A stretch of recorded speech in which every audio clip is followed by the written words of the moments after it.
Welcome back po sa aking muntin channel, Mr. Ukol. Nandito na naman po ang inyong lingkod para magbigay ng tips at giya para naman po sa araw ng Miyerkules. Ayan. October 1, 2025. Ito po yung unang araw ng karera sa buwan ng Oktubre. Malapit na po ang Pasko, no? Sana masaya ang darating nating Pasko. Bati tayo. Shoutout po Mr. Francis Nieva. Boss, Nieva, congrats. Kay Emmanuel Cruz, Ronald Susim. Happy birthday kay Boss Oyi from Sir Omeng, Mr. Drake, Boss Jero. Shoutout sa Makababat family from Pasig. Jonathan Senya.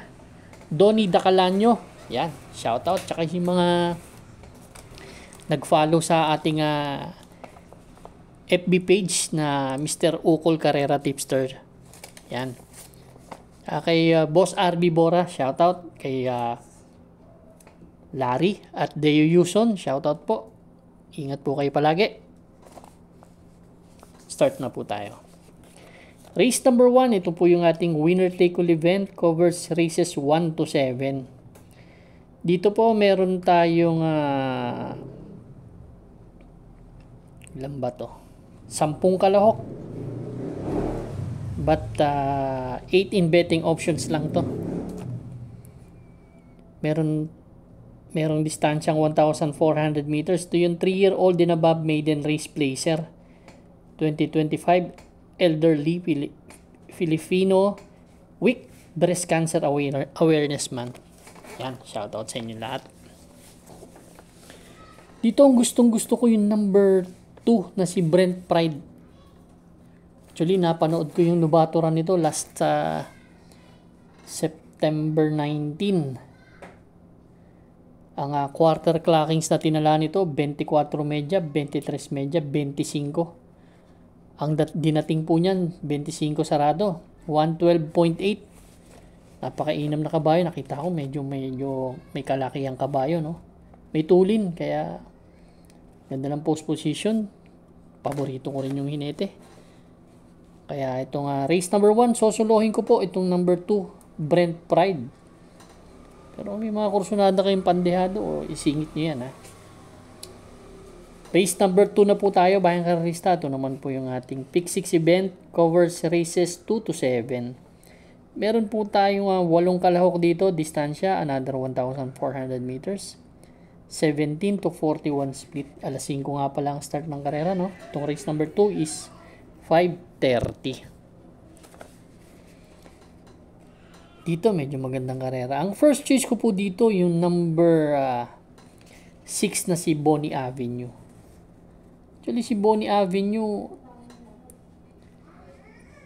uling takbo September 17. Doon kila Sneaky Eyes, Quincy, pang-apat dumating. From JD Huko to LF Desus. Actually, dalawang beses na pang-apat ang dinating nito eh. 129 ang best time niyan sa 1,400 meters. Itong karera na to medyo napakahirap din, ano? Kaya kung mga kursunada nyo, dagdag nyo dito. Ang second choice ko number 7 na si Celebrity.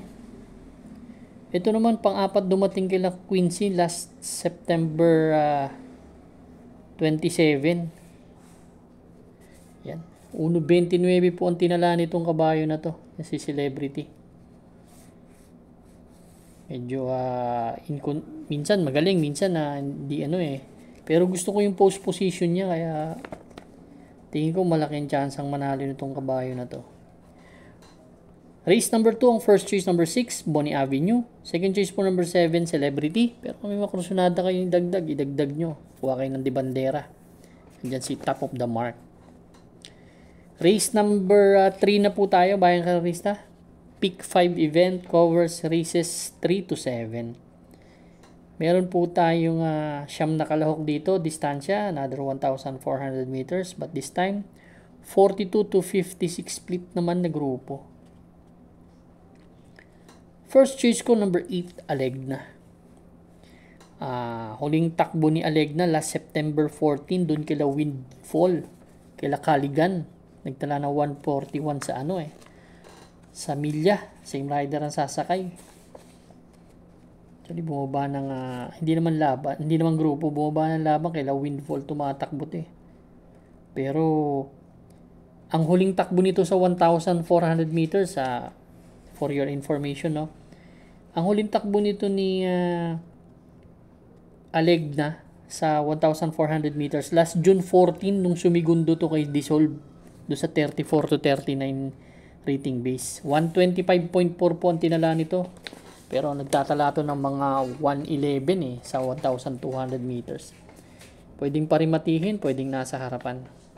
Ang second choice ko po, number 9, Basket of Gold. Itong paborito kong kabayo. Si Basket of Gold kasi meron ding itong 125 flat. Yan. Gusto ko yung post position. Isang matuli na kabayo to. Last August 17, nung nanalo to, ang tinalo po nito si Neferure. Kaya di rin pwedeng i-discount tong kabayo na to. Race number 3, ang first choice number 8, Alegna. Second choice number 9, Basket of Gold. Good luck po. Race number 4 na po tayo, bayang karista. Ito naman po yung ating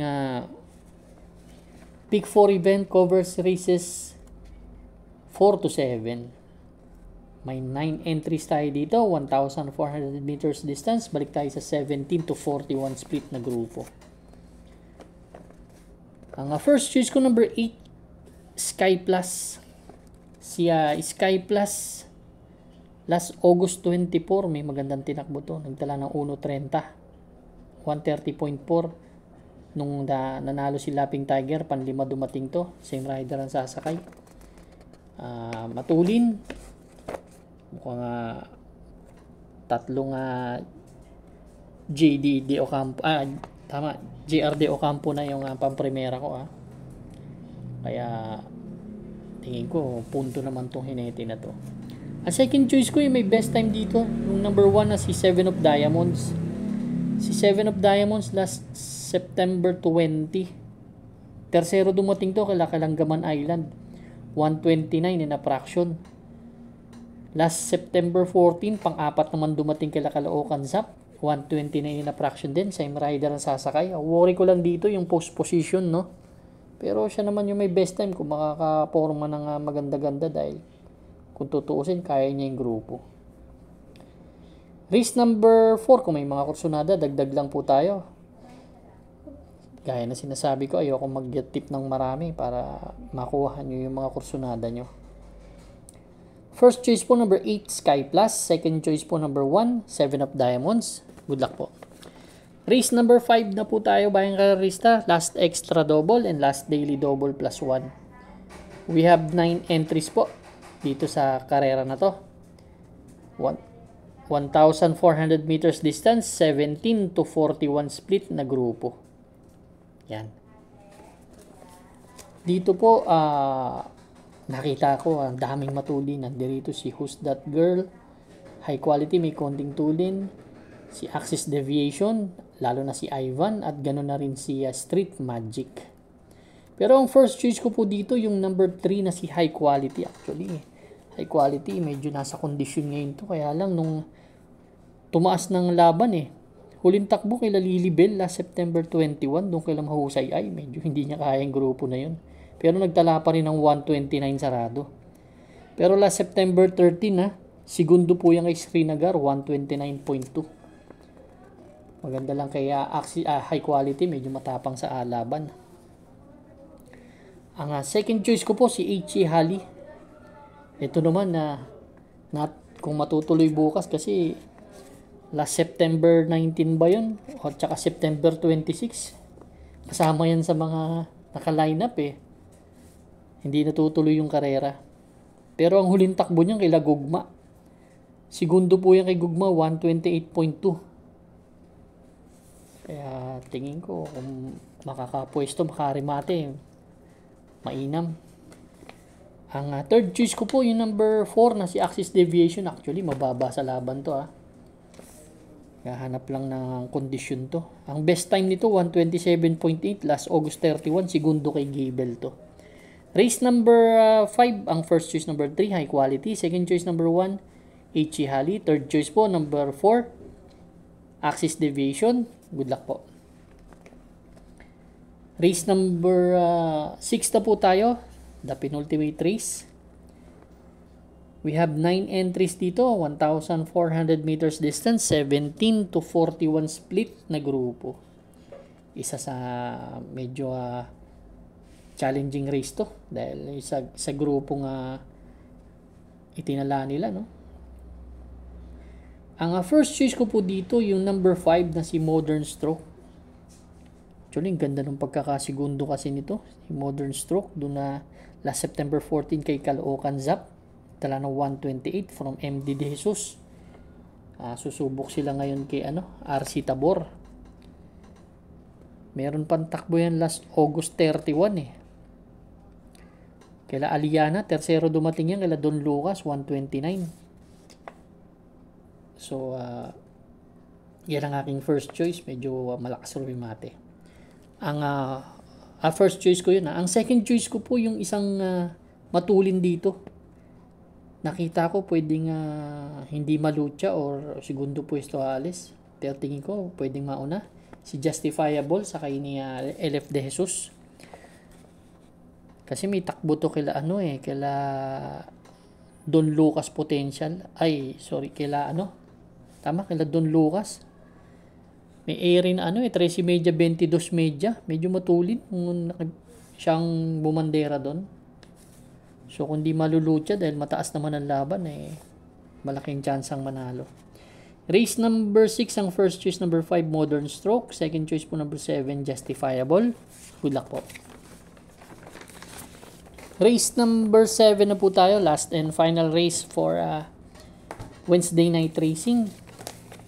Paratingan po ng ating mga exotics. Winner take all. Pick 6, pick 5, pick 4. Last extra double and last daily double plus 1 po. We have 10 entries dito sa last race. 1,400 meters distance. 17 to 41 split na grupo. First choice po number 7, Kentucky Rain. Yan. Actually, si P. Orepe talagang regular rider niya ngayon. Si Kentucky Rain last September 20, pang-apat dumating kila Swakto Power Duo. Nagdala ng 128 in a fraction.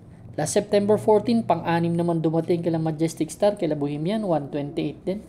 Actually, yung tatlong takbo nito, nagtatala ng 128 eh. So, yan ang niya, ang average niya ngayon.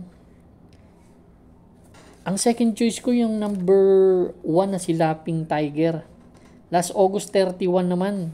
Kila Spoiled Brat tumakbo to, pang-apat dumating. Medyo hindi pa maganda kasi ang inalis nito eh. Andun din si Kentucky Rain, 128 din na fraction to. Pero galing sa panalo yan last August 24, si Ikot lang tinalo niyan, may 128 na fraction din. Kaya pare-pareho sila ng prueba. Third choice ko po yung number 2. Yung dihadong nakuha natin dati. Si Caloocan Zap. Nanalo po ito, halos banderang tapos na rin eh. Last September 14, kay Modern Stroke, tsaka kay California King ang tinakbo. May 128 and a fraction din, kaya halos break even sila, no? Si Malibu Princess, ganun din, pero hindi ko kursunada lang yung post position, pero may chance ring manalo. Race number 7 po, ang first choice number 7, Kentucky Rain. Second choice po, number 1, Laughing Tiger. Third choice number 2, Caloocan Zap. Good luck po, Bayang Karista. Maraming salamat po sa inyong walang sawang pagtangkilik sa aking munting channel. Good luck and stay safe.